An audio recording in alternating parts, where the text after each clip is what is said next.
Some breaking political news this morning that will likely distress tens, perhaps even dozens of people. Democrat Robert F. Kennedy Jr. will not be Republican Donald Trump's running mate in 2024.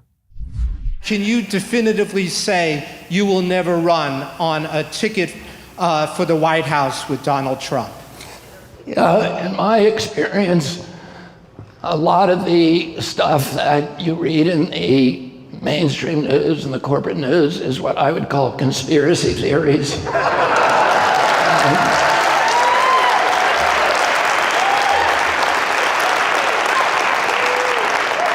You're dealing with an entire industry made up of conspiracy theorists. And in direct answer to your question, no, I will not be Donald Trump's vice president. Drats. Of course he won't be Trump's running mate. Bobby Kennedy Jr. barely agrees with us on anything. It is fun to see him poke Biden and the Democrats. It is satisfying to see him attack his own party over its COVID lies. That's pretty much it. Kennedy is with the conservatives on COVID, which is great, but COVID is not even a live issue anymore. If COVID were the big issue of this election, Ron DeSantis would be leading the pack by a country mile. But it isn't. COVID was awful. The issues at play, however, in this campaign go even deeper. With an open border, an all-out assault on parents, and a Justice Department attempting to imprison the leader of the opposition, the question in this election is not an ordinary political issue, but a meta-political issue. It's a crisis of regime. Do conservatives have any political rights left at all? Do we have the right to run our candidates? Do we have the right to pass our laws, to trust our institutions, even just to raise our own kids? I'm Michael Knowles. This is The Michael Knowles Show.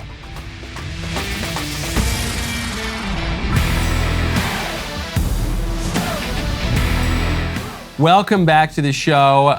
Really pleased to see some proof, I think, that I was right about Barbie, which is that Bill Maher hated it. We'll get to that in a moment. First, though, this is my favorite take on the crisis of regime. Just came out from Roseanne on Twitter. She said, "The propaganda here from the other side is sad. It's just a collection of unhinged emotional outbursts from Trump derangement syndrome psychopaths who only hate him because the war party pedos told them to. I've been mentally ill my whole life, and these people are bat shit crazy in comparison." Pretty much sums it up. That's it, man. So if you think the issue in this campaign is, well, those rates of illegal immigration are a little bit high, I think we need to curtail those a little bit. I think that those corporations are getting away with a little bit too much. We might need to regulate them a little bit more. Then you'll probably try to pick from the ordinary array of candidates and policies. If, however, you think that the issues at play in this campaign are a little bit deeper, if you think that the fact that the current president is trying to imprison his chief political rival is not just an aberration, but a harbinger of even more ominous things to come, then you're probably looking at the election a little bit different, and you're not going to be a one-issue voter. COVID or immigration or, any issue. You're going to be looking at the whole political order. Now, Bobby Kennedy Jr. did just get one endorsement. That would be from Woody Harrelson. Lovable Woody Harrelson, great actor. He posed with Bobby Kennedy's wife, Cheryl Hines, who plays the wife on Curb Your Enthusiasm with Larry David, which is funny because Larry David's a huge lib and screams at anyone who's even vaguely conservative. So this sums up the Kennedy campaign to me. The Kennedy campaign is for cool hippies, not ordinary hippies who are generally insufferable, but cool, lovable hippies like Woody Harrelson. Bobby Kennedy's campaign is for anodyne populists, people who recognize that there is something wrong, not just with the Democrat Party, not just with the Republican Party. There's something wrong with the whole system. The corporate media, the liberal establishment, whatever term you want to use for it. But they're anodyne hippies because they're not going to support a populist candidate who can actually gum things up. Kennedy is polling at, 17% in the Democrat Party. Democrat Party keeps a much tighter lock on the primary process than the Republican Party does. There is a 0% chance that Bobby Kennedy becomes the Democrat nominee for president. Not going to happen. But you can feel kind of good because you say, all right, baby, I'm voting against the system. It's like the people who voted for Ralph Nader in 2000. It's like a glorified version of the Green Party. Now, the populists who want to get something done, they vote for Trump. Not that that's a guarantee to get anything done. It might not. They might not let him win either. But at least he has won before. At least he has gummed up the system before. You see this a little more clearly overseas. The populists who want to get something done vote for the Brexit. They vote for Giorgia Meloni, although she has gone a little bit squishy. They vote for Viktor Orban in Hungary. They vote for the Vox Party in Spain. They vote for AfD in Germany. They vote for the Conservative Party in Sweden. They vote for these insurgent groups that actually have a shot of winning. But if you don't want to deal with that and you don't want to be called an evil, terrible monster, racist, thisist, thatist, then you endorse Bobby Kennedy Jr. and you get to have your cake and eat it too. You don't actually get any consequence out of that, but you get some populist cred without having to deal with the downsides of that. It is a crisis of regime, though, and I don't think I'm being hyperbolic about that. You want to know my evidence for it? My evidence for it is that the suicide rate just hit an all-time high. That's probably the best evidence I could give you that the problem we face right now is not just one little area of public policy's gone off or one little part of the government has become corrupt, but that the whole system is really rotten. The suicide rate in recent years has been getting worse and worse and worse, so much so that the life expectancy in the United States has declined because of deaths of despair, overdoses, and suicides. And now the suicide rate hit an all-time high. 49,500 people killed themselves last year in the U.S., highest number ever. CDC has not yet calculated the official suicide rate for the year. The available data suggests that suicide rates are more common in the U.S. than any time since at least the dawn of World War II. Largest increases were in older adults. Deaths rose nearly 7% in people ages 45 to 64, rose more than 8%, 65 or older, and white men in particular, the most maligned group in the entire country, probably in the entire world, have very, very high rates. This tells you that the argument of the uniparty, everyone from the Clinton Democrats all the way over to the Romney Republicans, has fallen flat. And that argument, we've heard it a lot, especially over the last 10, 20 years, is that liberalism is great. And on the right, you hear classical liberalism is great. We just need to return to the Enlightenment values. And on the left, you hear liberalism is great, and we need to follow liberalism to its logical conclusion and be more progressive and kinder and gentler. But we're all going to follow the liberal program of what? Of prioritizing material benefit, which is fine. We all want to be able to eat. But prioritizing material growth over any other consideration, not at all considering the other things that make a nation, people, customs, language, borders, traditions. All of that is gone. Religion, most of all. That's all bunk. Forget about that. That's from the Stone Age. That doesn't matter anymore. Now we have iPhones, and iPhones are all that matters. See, and when you ever suggest that maybe there's a problem in the country, a problem that goes a little bit deeper than one party and goes to the systemic level, what you will hear from the line towers on both sides of the partisan divide is, look, things are better now than they've ever been. Deaths in infancy are way, way down, they'll tell you. Look, people used to die in childbirth. Now those deaths are way, way down. You might say, yes, that's true because of modern medical technology. The problem is no one's having any kids. Well, okay, sure. But deaths from war and violence, they're way, way down. Yeah, but people are killing themselves more than ever. Oh, okay, yeah, that's true. Well, now people aren't stuck in abusive marriages or marriages for politics or economic consideration. That's true. Just now no one's getting married. Yeah.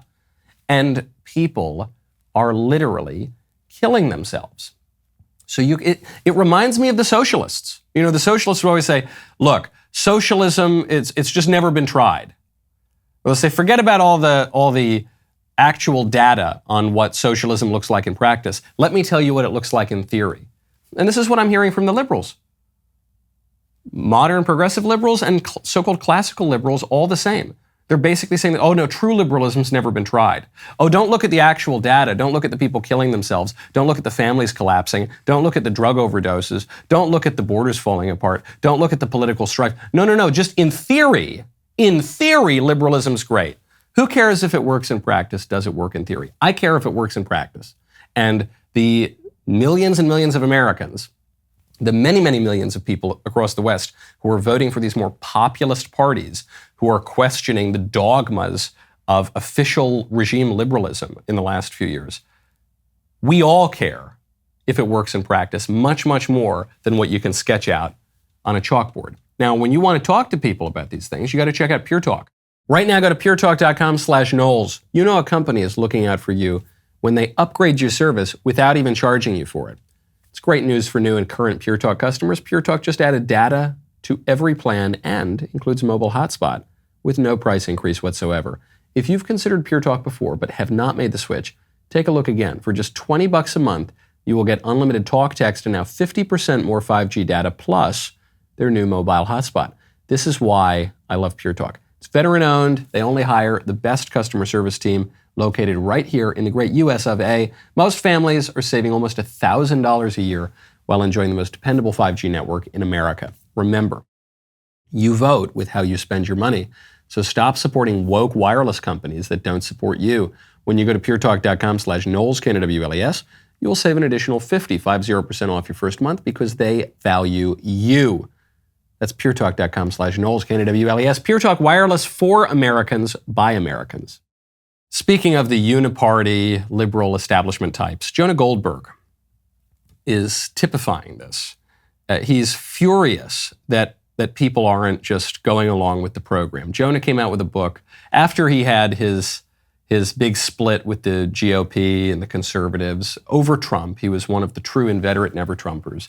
He, like a lot of the self-styled classical liberals, wrote one of these books about how everything today is really great and all those dumb, stupid people in the middle of the country need to shut up and stop complaining because, the Enlightenment and classical liberalism is just so wonderful and we don't appreciate it enough. And so Jonah Goldberg is following this idea now to its logical conclusion by complaining about the fact that people, ordinary people, have a say in the nominating contests for the GOP. He's complaining that candidates are paying attention not just to the big mega donors on Wall Street, but to the small dollar, ordinary donors on Main Street. I just also think that we were dealing with a time where there were a lot of people, there was a lot of cheering and self-congratulation about the rise of small donors a decade ago. And now small donors are actually one of the biggest problems for democracy, for the GOP, because large donors actually have a strategic view about moderation, who can win, who can't. Small donors really are just venting their spleen with their credit card, and they lock candidates into positions that can hurt them in a general election. Venting their spleen. The contempt just dripping from his voice. They're just these small dollar donors, which is to say, ordinary people. These ordinary people, they're a real threat to democracy. This is the exact same thing Hillary Clinton said. These deplorable, irredeemable, ordinary people, they're a threat to our democracy because sometimes they want something that I, an elite liberal, do not want. And that's a big threat. Jonah's actually taking the argument even further. You got to give him points for at least being honest about his views here, where he's saying, if these campaigns were just decided by a handful of billionaires on Wall Street, we'd be so much better off. Our democracy would be so much healthier. Of course, that's an incoherent statement. Democracy is government of the people, by the people, for the people. But he's showing you that when liberals on the left and on the right, when they use that term democracy, when they complain because the Hungarian people elected Viktor Orban, oh no, this is a threat to democracy. You say, how could the people voting for someone be a threat to democracy? What they mean by democracy is liberalism, a very elite, theoretical ideology that is having all sorts of problems in practice but to which these people cling with the zeal of the most ardent converts and proselytizers. Of course. But it's not convincing people. And so when that argument doesn't convince people, then the liberals on the left and the right turn against the people explicitly. Asa Hutchinson's doing exactly the same thing. Asa Hutchinson, who theoretically is running for president, he's the former governor of Arkansas, who became best known for insisting, as a quote-unquote Republican governor, insisting that we in Arkansas. Asa Hutchinson made the same point. The fact is, I'm not a self-funded candidate, and the RNC rules is burdensome on the candidates to, instead of focusing on other ways of raising money and focusing on other styles of campaigning, I've got to spend all of my time at the Iowa State Fair trying to get on the debate stage with $1 contributions. And so that's not helpful, and it's not good for our democratic process. It's not helpful to me that I can't just call a few billionaires and then become the president. I have to talk to those disgusting, filthy people in Iowa. I got to go to the state fair and eat a corn dog like a plebeian. Can you imagine, like a roughneck, disgusting peasant? And that's a big threat I got to talk to people. It's a big threat to our democracy if I've got to talk to people to become their president. Notice where Asa Hutchinson made this comment. Did he say it on the DailyWire? Did he say it on Tucker Carlson's show? No. Did he say it on The Blaze? Did he say it on? No. He didn't even say it on Fox News. He said it on MSNBC. Where did Jonah make his comments? I believe it was CNN. These guys were Republicans. Even it pains me to see what's happened to Jonah Goldberg, because I used to enjoy reading him sometimes. But the moment that Donald Trump came in and injected a little bit of nationalism, a little bit of populism into the national conservative conversation, all those guys split. Said, nope, no thanks. I was willing to play around with the Republicans for a little bit when I thought that I could steer the party in a liberal direction. But now that I can't, okay, I'm effectively a Democrat. I know Jonah, I think, still says he's a Republican. Asa Hutchinson's running as a Republican for president, doesn't have a snowball's chance in hell. But in their practical lives, where do they write? Who funds them? What TV channels do they go on? It's all for the left. Russell Kirk made this warning. In the early days of the post-war conservative movement, when there was the prospect of a fusion between the conservatives and the libertarians, Russell Kirk, the great conservative political philosopher, warned. He said, this is not going to work out very well, because a lot of those libertarians ultimately are going to move to the left, which we've seen. Now, speaking of small dollar donors, Mike Pence has gotten a fair number of them, and that's why he is going to be on the debate stage for that first debate. So far at that debate, you are going to have, well, Donald Trump is qualified, but we'll get to whether or not he's going to be there in a moment. DeSantis has qualified. He will be there. Tim Scott, Nikki Haley, Vivek Ramaswamy, Chris Christie, Chris Assange still has hope. Doug Burgum, I think, has qualified, the North Dakota governor who is running as a tax-cutting social liberal. Don't think that's going to go very far. But Pence is qualified now, too. And regardless of whether Trump shows up or not, this is yet another reminder that something that a lot of Republicans want to avoid is unavoidable. One of the main complaints I've heard from Republicans regarding these debates and campaign is, we got to move on from 2020. We can't keep talking about 2020. We got to move on. We got to move on. We can't. It won't happen. I'm not telling you that's a good thing or a bad thing. I'm just telling. This will be a relitigation of 2020.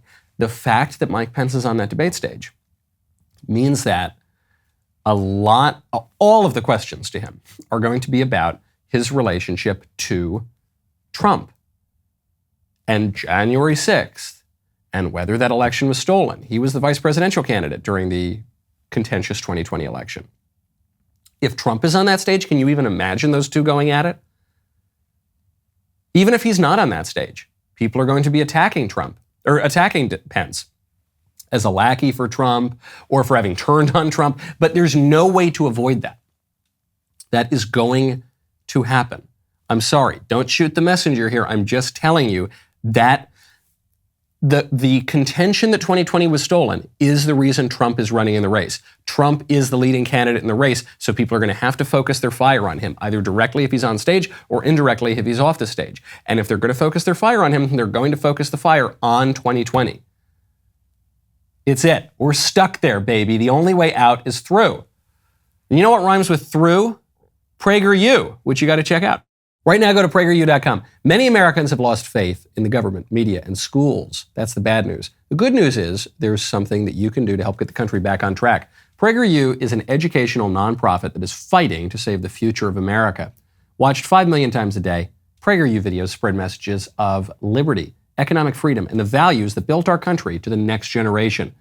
There truly is hope for America, but only if we reach more young people, and PragerU needs your help. Go to PragerU.com and make a tax-deductible donation. Whatever you give right now will be matched and have twice the impact. Donate $10, it doubles to $20. Give $50, it becomes $100. You get the idea. 70% of viewers say their mind was changed after watching a PragerU video. Please give to PragerU today so your gift can have double the impact in reaching more people and changing more minds. Go to PragerU.com today. Whatever you give will be doubled. My favorite comment yesterday is from Kozjeur, who says, Michael's team is always late on the bell because Ben Shapiro's book, The Authoritarian Moment, left them speechless. The Authoritarian Moment. Not only Ben Shapiro's book, but my future campaign slogan. It's going to be Knowles 2028. The Authoritarian Moment. That'll be a lot of fun. On the debate, on the Trump question, Trump has now said he will not sign the pledge that he is required to sign to support the eventual nominee, which means that most likely he won't be in the debate. When you're at 75, 78, 80%, and other guys are at 0, 1%, 2%, 3%, you do say, what's the upside? Am I going to go up 1 point? But they could go up. You know, they're not dumb people. They're senators, they're governors, they're intelligent people. You have some very good people. I think you have some very good people, and you have some people. I mean, I have a problem with the debate for another reason. I wouldn't sign the pledge. Why would I sign a pledge? There are people on there that I wouldn't have. I wouldn't have certain people as, you know, somebody that I'd endorse. So they want you to sign a pledge. But I can name 3 or 4 people that I wouldn't support for president. So right there's a problem. Of course he's not going to sign the pledge. Before anyone out there who hates Trump, who is supporting another candidate, before you shoot the messenger, I'm not saying it's a good thing. I'm not saying it's a bad thing. I've told you, I'm the last GOP conservative commentator in America who isn't actively working for one of the campaigns. I'm just describing to you what is happening. And I'd like to point out, I'm doing that not because I don't have thoughts and even some preferences in the campaign. I'm doing that because I think it's much more interesting to just tell you what I see. I'm doing that because it allows my predictions to, hate to say I told you so, tend to be a little bit more correct, I think, than some other people's predictions in the campaign. And because politics is largely about leverage and power. And so you could be angry. You could say, well, Trump, he's a coward for not, okay, maybe. But why would he sign the pledge to say that he'll support the eventual nominee? Well, what about party unity? Trump doesn't care about party unity. Trump launched a hostile takeover of the Republican Party. 2016 was a hostile takeover. He's not a lifelong Republican. He doesn't have any loyalty to the Republican Party. He took it over. And he was able to take it over because a lot of Republicans don't have that much loyalty to the Republican Party because they felt the Republican Party was corrupt and not giving them results.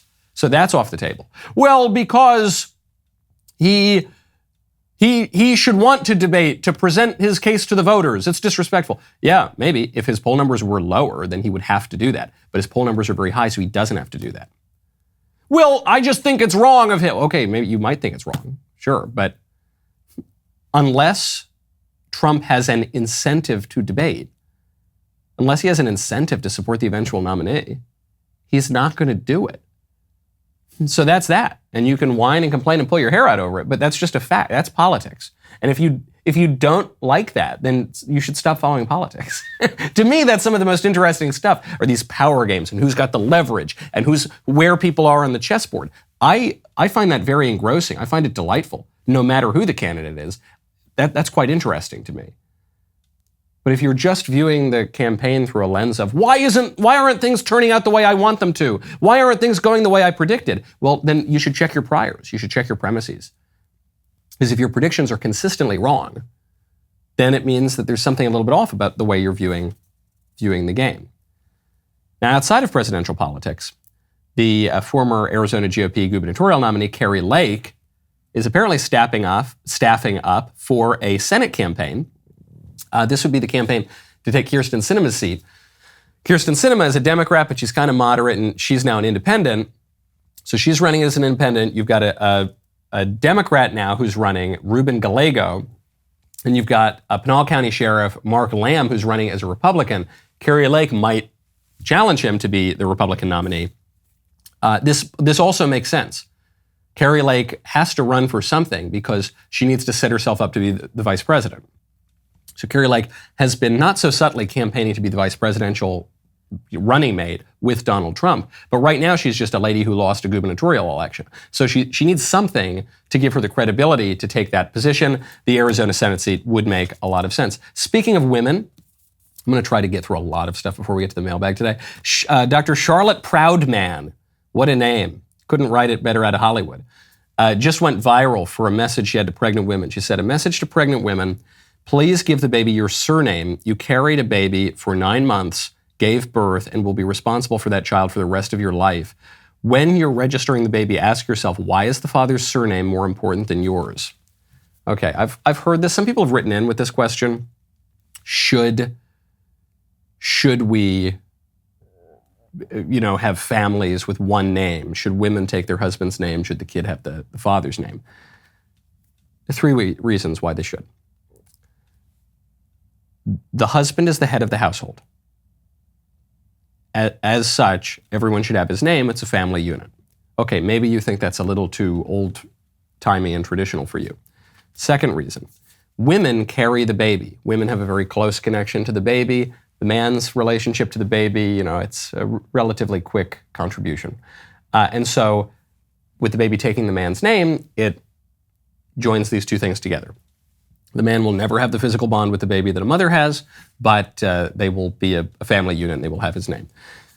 But the third reason why Dr. Proudman lady is so wrong here is that baby will inevitably have a man's surname. The baby will either have his father's last name or his maternal grandfather's last name. She's saying, message to pregnant women, please give the baby your father's surname instead of your husband's surname, which doesn't make a lot of sense at all. But if you're doing this from a feminist perspective, you can't avoid, it's going to be a man's name. Now you might say, well, I'm a millennial and I took my mother's, I have my mother's last name. Okay. And my mother actually, she had her mother's last name. Okay. Well, okay, go up 2 generations. You're going to get to a guy pretty quickly. Before we get to the mailbag, Bill Maher. Bill Maher says that Barbie was terrible. He said, okay, Barbie, I was hoping it wouldn't be preachy, man-hating, and a zombie lie. Alas, it was all 3. What's a zombie lie? Something that never was true, but certain people refuse to stop saying it. Tax cuts for the rich increase revenues, for example, or something that used to be true but no longer is, but certain people pretend it's still true. Barbie is kind of a zombie lie. He goes on this whole long essay. He hated Barbie. I rest my case. I had a little bit of a debate with our pal, Ben Shapiro, and some other conservatives. Barbie really split the conservative movement. And now that Bill Maher says that Barbie was terrible, I rest my case, that it was terrific. There were some people pointing to Bill Maher's commentary and saying, see, this proves it.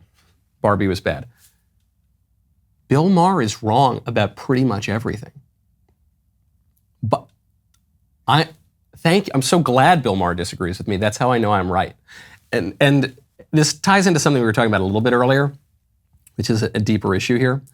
And that is Bill Maher is a liberal.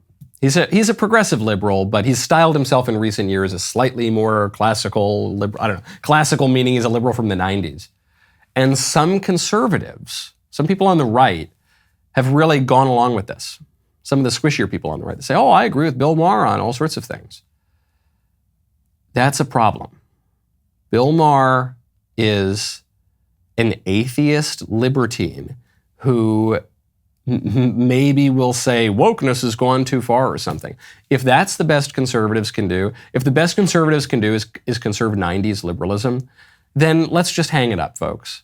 If we cannot offer an alternative political vision, if the moment that someone does offer an alternative political vision, we just cut and run and go whine on MSNBC and CNN, then just hang it up. Then there are no conservatives in America. If you can't recognize that Bill Maher is wrong about the most important things, he's funny. I like Bill Maher. He invited me on his show one time. I didn't make it. Maybe I'd be happy to go on again. I like him in some ways. He's kind of funny, but he's wrong about everything. And if a conservative can't acknowledge that, come on. Then you probably don't even realize that Barbie's a good movie. Okay, Candace just wrapped the 10-part series, Convicting a Murderer, that you will not want to miss.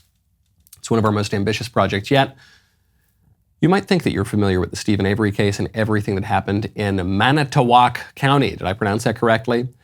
This is especially true if you watched Making a Murderer, but it turns out the filmmakers only told you part of the story. Coming soon, Candace Owens will unveil the shocking parts of Avery's story that were omitted in the Netflix series. Quite excited to present the Convicting a Murderer trailer. Check it out. This is a collect call from Steve. An inmate at the Calumet County Jail. The man served 18 years in prison until DNA evidence cleared his name. The Two Rivers man was convicted of sexual assault in 1985, but exonerated with DNA evidence in 2003. So this is the infamous Avery lot. Now, 2 years later, he again finds himself tied to a police investigation. Accused of murdering Teresa Halbach on the Avery property. Stephen Avery's 16-year-old nephew admitted his involvement in the rape and murder of Teresa Halbach. The car is discovered just around the bend. It was just this worldwide phenomenon. I think they framed this guy. I think he intended to crush the vehicle, but ran out of time. Avery thinks the $36 million lawsuit he filed is why he's being targeted in this investigation. 1021 and 24 Main Street. Copy. Do we have Stephen Avery in custody? Netflix made millions of dollars from Making a Murderer, but the filmmakers left out very important details, mountains of evidence that you have not yet seen. The blood vial. The most egregious manipulation from the movie. Interrogations. That's when he started beating me because I told him that he's sick. Cell phones. And I saw melted plastic parts of a cell phone. Interviews. Her arms were pinned behind her head. They made Stephen Avery look like a victim. You believe your brother's guilty? I don't know if I'm a suspect. I got nothing to hide.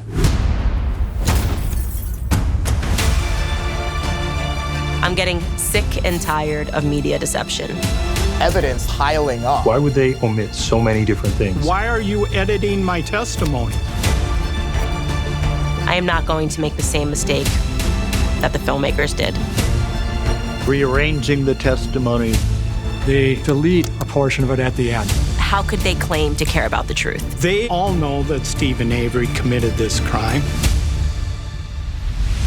911, what is your emergency? The evidence forces me to conclude that you are the most dangerous individual ever to set foot in this courtroom. That looks pretty good. To get the rest of the story, you have got to watch Convicting a Murderer, coming to you this September. This 10-part series is exclusive to DailyWire Plus, so join now at dailywire.com/subscribe. Get 25% off your new annual membership so you can watch Convicting a Murderer when it premieres. Trust me, you do not want to miss this. And now finally, we've arrived at my favorite time of the week when I get to hear from you in the Mailbag.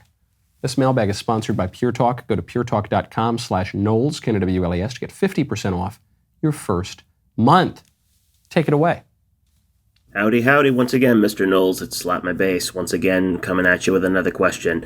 So, my church band has been asked to play the Assumption of Mary ceremony at our local church next Wednesday, and what I wanted to ask you is, can you explain what the Assumption of Mary is? I'm not very well versed in these holy holidays, as you know, and would like to know a little bit more about it. I realize I could probably save a lot of time by just researching it myself on Google, but it's a lot more fun when you explain it to me. Plus, I like hearing your dulcet tones, much like I'm pretty sure you like hearing my dulcet bass tones in my music. Anyway, love your input, love your show. Thanks again. Excellent question and an excellent feast. The short version is that the Assumption of Mary refers to the bodily assumption of Mary, the Mother of God, into heaven. If you want to go find Mary's body on earth, open up Mary's tomb, discover her remains, you will not do that because Mary is in heaven. This is a dogma. This is a dogma that was defined relatively recently. It was officially defined in the Catholic Church in 1950, I think it was, by Pope Pius XII in Munificentissimus Deus, I believe, is the document in which he defined it. But the tradition goes back much, much further to the very earliest days of the Church. This is a view not only held by Catholics, it's held by the Eastern Orthodox, obviously, by the Lutherans. At least the Lutherans for a long time held it. I don't know if they still do or how many of them still do. The Anglicans believe in this. It's not required if you're an Anglican to believe in this. It's considered something indifferent, but many Anglicans do believe in this. The feast was preserved for a long time.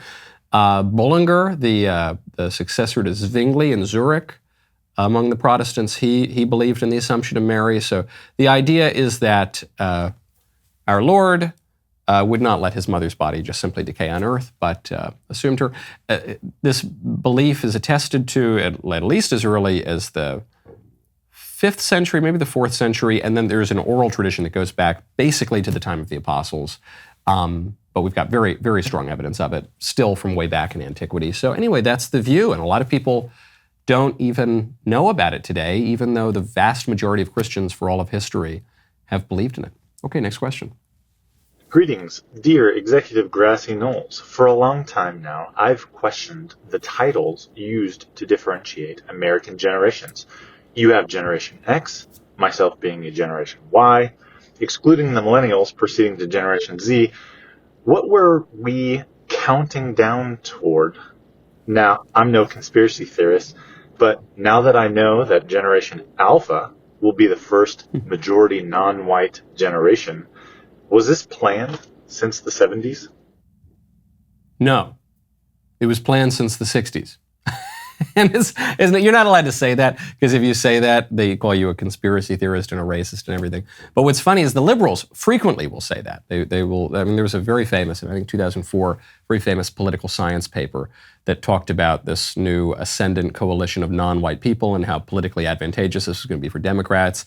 And it goes back to the 60s because of the 1965 Hart-Celler immigration bill, which said basically we're going to open up the borders and dramatically flood the country with new immigrants, and that this will change the demographic makeup of the country, and this will, since it was passed by Democrats, this will presumably redound to the benefit of Democrats. So that was planned. As for the naming of the generations, it might just be one of those happy coincidences, all natures but art unknown to thee. Although if you look at the way that masculinity is going in the country, perhaps Generation Beta is a prophecy rather than just a coincidence. Next one. Hi, Michael. My name is Evan. I've been a longtime fan of your show. I'm sending this question today about Ronald Reagan, who is a figure I think on which we disagree.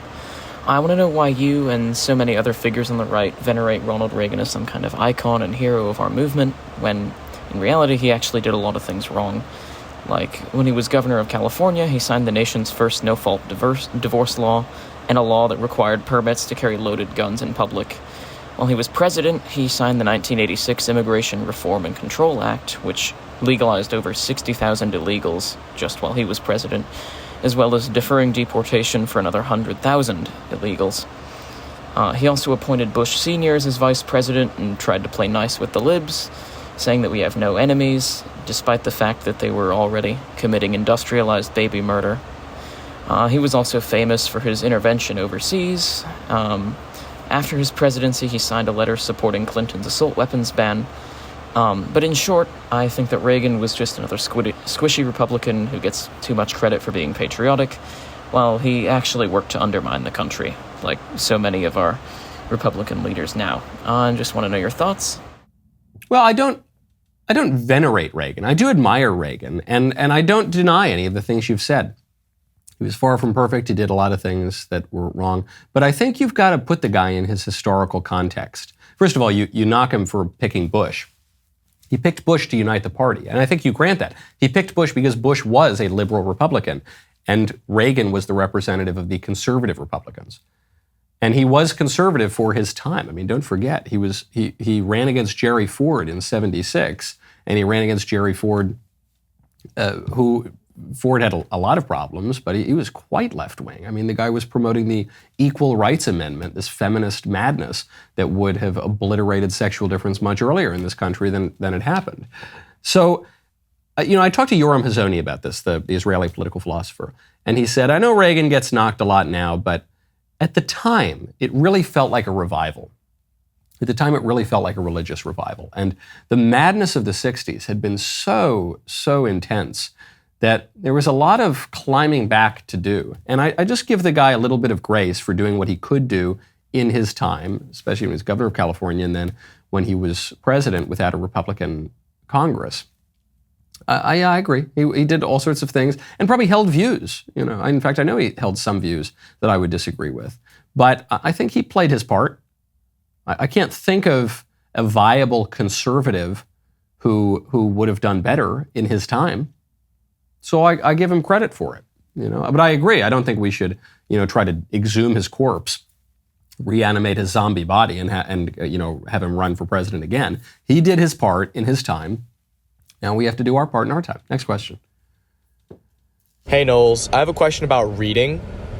What should I be reading as a Catholic to further understand the faith better, other than the Bible, the Catechism?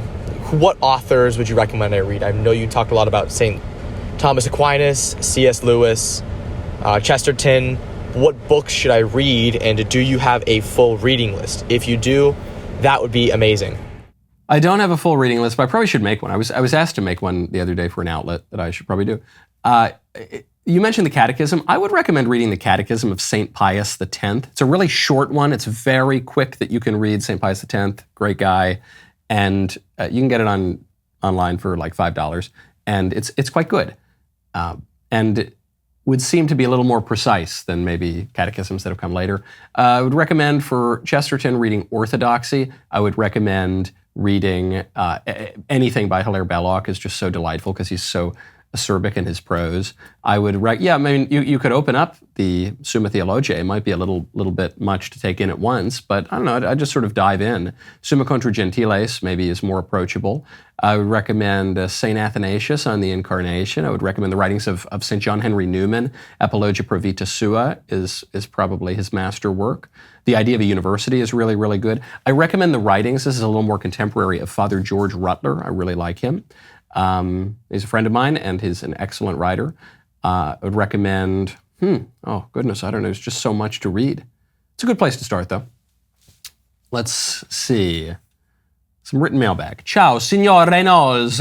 I would like some advice on a matter. I'm newly engaged to a wonderful man. I love the idea of having a traditional wedding ceremony. My only problem is that my father hasn't been active in my life. I barely saw him as a child, and even in my adult life, I rarely see him. It's rare for him to show up even to family holiday gatherings. My stepdad was the one who raised us and was there to support us through our lives. He sadly passed away 2 years ago. My dilemma is about who should walk me down the aisle on my big day. Should an absent father be given this honor, or would it be better to somehow honor the man who would have been given that duty if we were given time? It's a really tough one. Sorry to hear for that you've got that dilemma and that your stepfather died. Had he lived and he were your adoptive father, he's the man who raised you, then it would seem clear enough he should probably be the one to walk you down the aisle. Since he is gone, though, and since it sounds like you've got a deadbeat for a father, I would still tend toward the idea that your father walks you down the aisle, even if you don't like him, even if he's a bum. I think that, the wedding ceremony is a public act. It's liturgical. It's quite traditional. And you'll have a better life if you forgive your father for being a bum. And one way to do that is to not turn your wedding into a protest of him. if he's going to show up to the wedding at all, and maybe that's up in the air, but if he's going to show up to the wedding at all, I would have him do it. It's not about honoring him personally. It's about honoring the role of the father. And it's, a wedding is the beginning of your new family, and it's making a statement about the family, that the family is stronger even than the individual and flawed personalities within it. So for those reasons, I would give your father that role, even if he doesn't deserve it. Okay, now, there's something coming out. There's something coming out this weekend that I am not even allowed to talk about on YouTube. The thing that is coming out will air. It's a very long interview. It's a Michael and episode.